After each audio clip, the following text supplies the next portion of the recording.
Lovers, kembali lagi bersama saya Fatimatus Solehot. Kali ini saya akan menceritakan rangkuman alur kisah seluk-beluk film yang disutradari oleh om saya yaitu M. Night Shyamalan.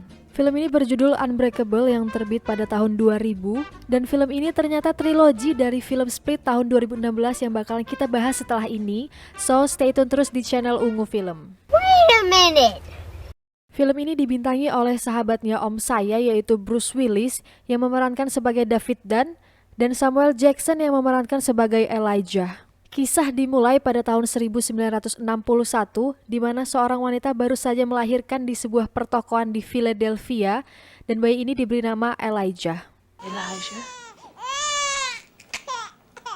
Tetapi pada saat dokter tiba, dokter menyadari bahwa ada yang tidak beres dengan bayi Elijah. What happened during the delivery? Nothing. Dokter menanyakan apakah ada yang tidak sengaja menjatuhkan bayi tersebut. Jesus Christ, no. Tetapi orang di sekitar yang membantu persalinan tersebut merasa bingung karena persalinan berjalan lancar. It was very quick.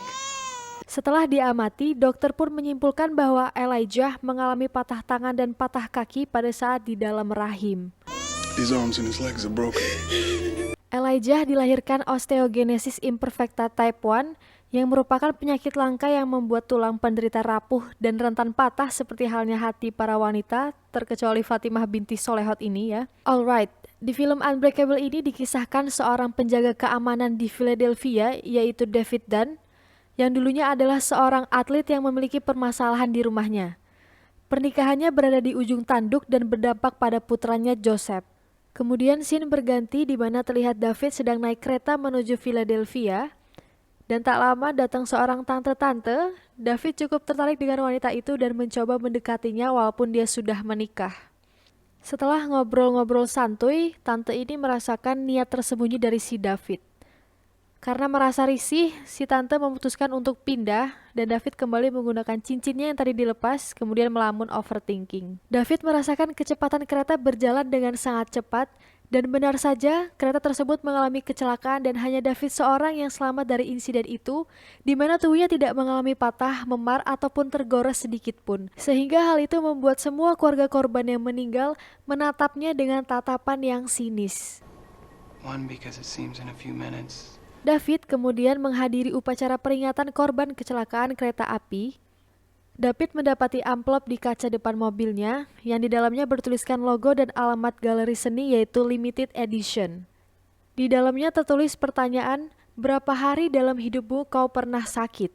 Kemudian sesampainya di rumah, si David bertanya kepada bojonya pertanyaan yang sama dengan yang ada di kartu tadi, apakah dirinya pernah sakit sekali saja selama mereka bersama? When's the last time I was sick? Do you remember? Dan ternyata setelah diingat-ingat, mereka berdua sadar bahwa David memang tidak pernah sakit sekalipun, bahkan flu batuk pun tidak pernah.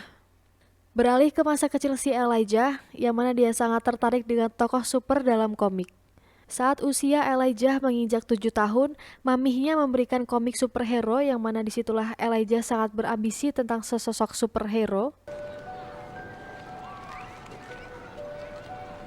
Dan saat masa sekarang ini, Elijah berprofesi sebagai seorang ahli komik dan membuka galeri komik superhero-nya sendiri yang bernama Limited Edition. It's a piece of art. Ya, yang kita lihat tadi ketika David menemukan sebuah kartu dari Limited Edition di kaca depan mobilnya. Tak berapa lama, David mengajak anaknya si maksud saya Joseph, bertemu dengan Elijah. Elijah memberitahu David kalau David sebenarnya memiliki kekuatan yang dibuktikan dengan fakta bahwa David tidak pernah mengalami cedera serius selama hidupnya. I'm assuming you've never been injured. Would I be wrong in that assumption? Bukannya menjawab pertanyaan David, Elijah pun justru menjelaskan tentang dirinya sendiri, bahwasanya dia telah meneliti buku komik sejak kecil saat dirinya hanya bisa terbaring di atas kasur akibat penyakit yang dialaminya. I have something called osteogenesis imperfecta. Setelah bertahun-tahun membaca komik dan memperdalam asal-usul buku komik, Elijah meyakini sebuah teori bahwasanya buku komik adalah penghubung terakhir ke metode kuno dalam mewariskan sejarah. Sama seperti ketika orang-orang Mesir menggambar di dinding yang sekarang kita kenal sebagai artefak, Elijah yakin bahwa buku komik dibuat berdasarkan pengalaman seseorang yang pernah mengalami hal tersebut secara nyata. Yang pada intinya adalah Elijah yakin bahwa di dunia nyata di antara kita semua ada beberapa orang yang dianugerahi kelebihan layaknya manusia super. Wow. Ketika mendengar berita tentang kecelakaan kereta dan satu-satunya korban selamat adalah David, Elijah merasa yakin bahwa David memiliki kemampuan super yang dia tidak sadari selama ini. Mendengar semua cerita itu, tentu David tidak percaya dan menganggap semua itu hanyalah hayalan belaka seorang pecandu komik yang terobsesi dengan imajinasi pikirannya sendiri, sehingga David pergi dari sana tanpa mendapat jawaban apapun dari Elijah. Singkat cerita, David terlihat sedang bertugas saat ada sebuah pertandingan football, di mana Elijah kembali menemui David untuk bertanya lebih dalam tentang pengalaman hidupnya, demi meyakinkan diri sendiri tentang apakah manusia super itu memang ada atau tidak. Saat sedang mengawasi pengunjung, David pun merasakan ada sesuatu dengan salah satu pengunjung di sana, di mana saat Elijah bertanya, "Ada apa, Brody?" David pun menjawab bahwa David merasa salah satu dari pengunjung tersebut membawa sebuah pistol bergagang hitam dan kemungkinan besar dia akan keluar dari antrian untuk menghindari pemeriksaan. Entah benar membawa senjata atau tidak, tetapi pengunjung tersebut memang benar keluar dari antrian dan terlihat mencurigakan. Tetapi bisa jadi itu hanya kebetulan saja. Di sini ketika akan pulang, Elijah kembali melihat pengunjung yang mencurigakan tadi ada di belakang mobilnya. Elijah berusaha memanggil pria itu dengan maksud untuk menanyakan tentang senjata yang dimilikinya, tetapi sayang pria itu tidak berhenti dan terus berjalan. Hold up a second. Kemudian Elijah terus mengikutinya sampai ke kereta bawah tanah, di mana yang kita semua sudah tahu kondisi Elijah ini yang memiliki tulang rapuh di seluruh tubuhnya. Dan benar saja, saat melewati anak tangga, Elijah pun terjatuh dan mengalami beberapa patah tulang. Syukur. Tetapi di situ Elijah mendapat jawaban pembuktian bahwa semua yang dikatakan David tadi benar adanya, dan itu membuat Elijah menjadi semakin yakin bahwasanya selain David memiliki ketahanan tubuh tingkat tinggi, dia juga memiliki insting yang kuat layaknya manusia super seperti dalam buku komik. Sepulangnya bekerja, David justru semakin dibuat penasaran dengan semua perkataan Elijah tentang dirinya, di mana dia mencoba membuktikan hal tersebut dengan meminta Joseph anaknya untuk menambah beban pada bench press-nya, di mana dia berkali-kali mampu mengangkat beban lebih dari 100 kg, sampai-sampai David berhasil mengangkat sebuah beban yang beratnya 10 kali lipat dari bobot tubuhnya sendiri, dan itu sangat-sangat impresif. Elijah sendiri dirawat di rumah sakit tempat istrinya David bekerja, yang kebetulan si istri David ini berprofesi sebagai seorang dokter tulang di rumah sakit tersebut. Entah bagaimana caranya Elijah bisa mengetahui bahwa itu adalah istrinya si David, tapi bukannya konsul masalah penyakit, Elijah justru bertanya tentang kehidupan mereka berdua, terutama apa saja yang telah dialami oleh David sepanjang hidupnya. How'd you get together?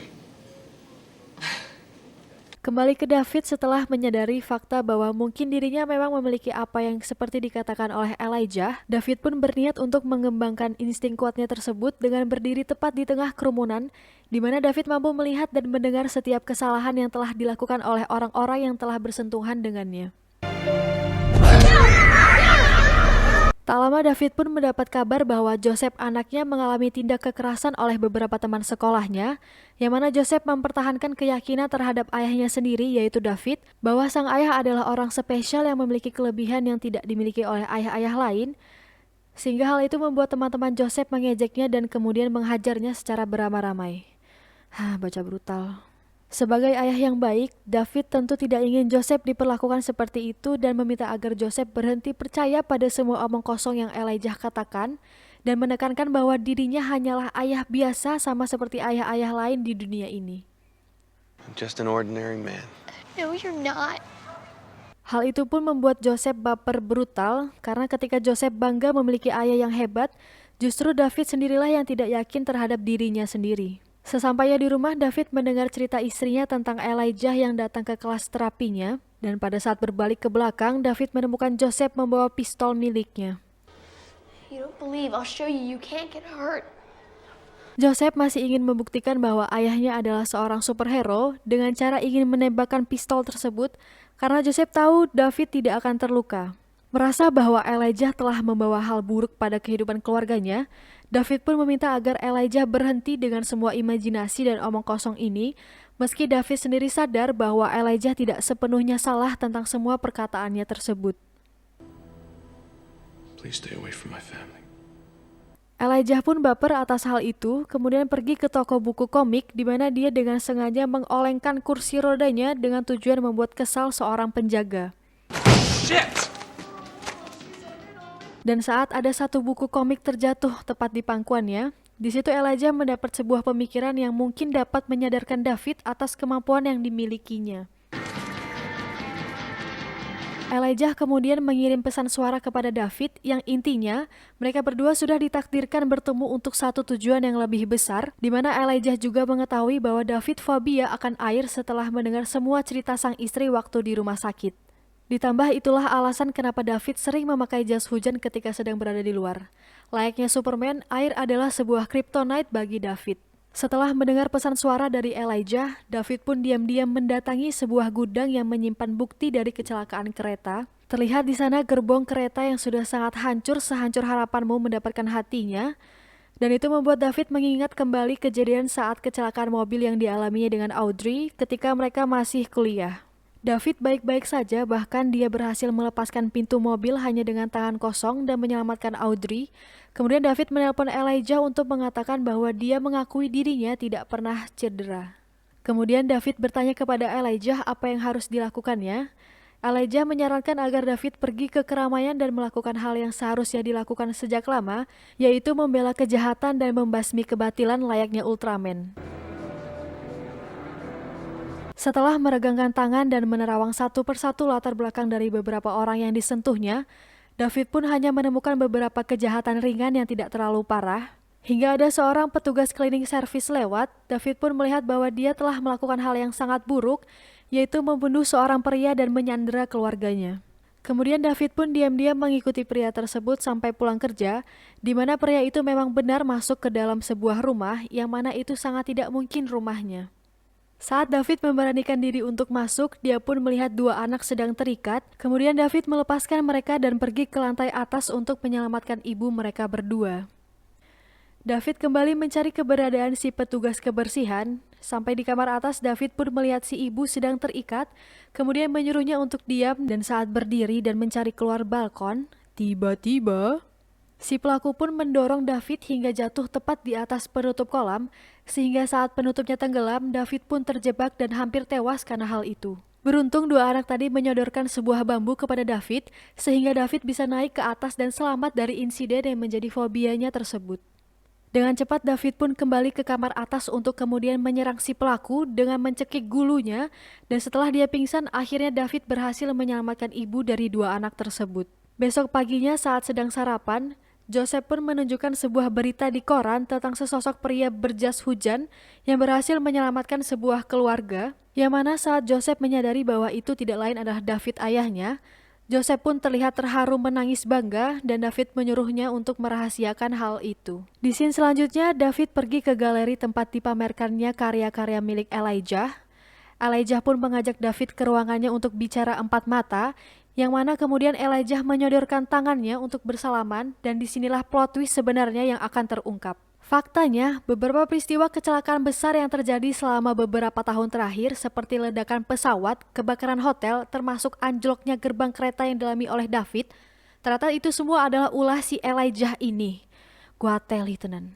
Si Elijah bosan, gabut brutal karena selama bertahun-tahun sejak dirinya lahir dan hanya terbaring di rumah sakit akibat penyakit tulang rapuh yang dideritanya, membuat hidup Elijah terasa hampa dan tidak memiliki tujuan. Buset. Dengan keyakinan akan teori adanya manusia super di antara umat manusia, Elijah pun dengan sengaja membuat rangkaian kecelakaan yang mana mengorbankan banyak orang untuk mencari tahu siapa yang akan selamat dari kecelakaan yang sudah diperhitungkan itu. Kemudian akhirnya Elijah menemukan David yang merupakan satu-satunya orang yang selamat dari insiden kereta api yang sudah direncanakannya tersebut. Akhirnya David pun kemudian melaporkan apa yang sudah dilakukan Elijah ke pihak berwajib, dan beberapa hari setelah itu Elijah pun ditangkap dan dimasukkan ke dalam penjara ODGJ sebagai penjahat gila yang jenius dengan nama julukan Mr. Glass. Tamat. Itu dia akhir dari film Unbreakable ini yang nanti akan nyambung sama trilogi terakhirnya yang berjudul Glass. Kesimpulan dari film ini adalah untuk tidak terlalu obses terhadap sesuatu karena yang berlebihan itu pasti tidak baik. Dan yang baik itu cuman Fatimatus Sholehot ini. Oh my